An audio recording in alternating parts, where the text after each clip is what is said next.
So the reason why regulating emotions is so crucial, and this is where, Nick, this is where we get right down into the nitty gritty about what is going on inside of a person when they're trading, and it's got to do with regulating the central nervous system. The nervous system is really the internal wiring that connects the brain with all of the organs in every part of the body. This is the point for having a spine, that it provides a protective corridor for the nervous system to travel up and down the body. And then it branches out at different parts of the body. So we experience emotions in different parts of our body as actual physical sensations.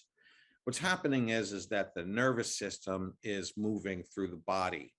And so the nervous system can get very dysregulated by chaos, trauma. Growing up in poverty is a trauma.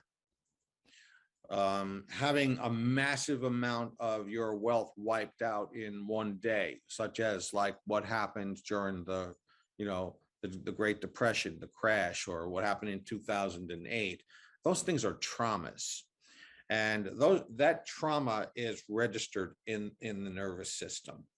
And so during a trading episode, or throughout the week, even as you're watching what's going on with your trading, if you get carried away with that, if you are unable to regulate your emotions about that, and you really start falling into fear and doubt, then your nervous system will start to, it will become very deregulated, and you'll experience that as anxiety, tremors, inability to sleep, inability to think straight.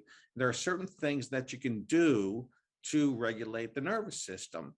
One of those things, to counteract the incredible chaos and unpredictability of the stock market, is rhythmic actions, dancing, drumming, listening to rhythmic beats.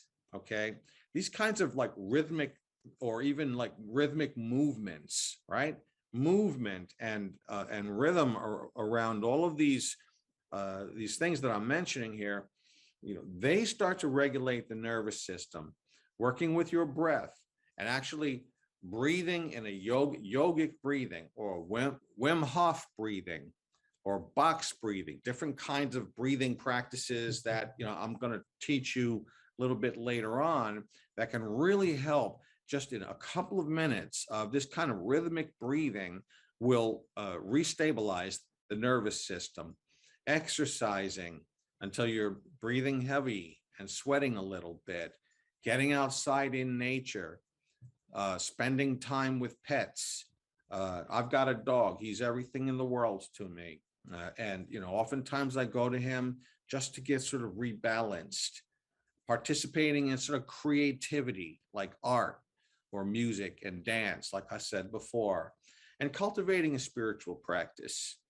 And cultivating a spiritual practice usually involves attending to the thoughts, the mind, and getting established in a little bit of silence, or what the mystics called repose. Repose when the mind is actually doing nothing. All right. These are ways that we can engage in regulating the central nervous system deliberately and intentionally. And it's really important to do that when participating in something as chaotic and unpredictable as the stock market.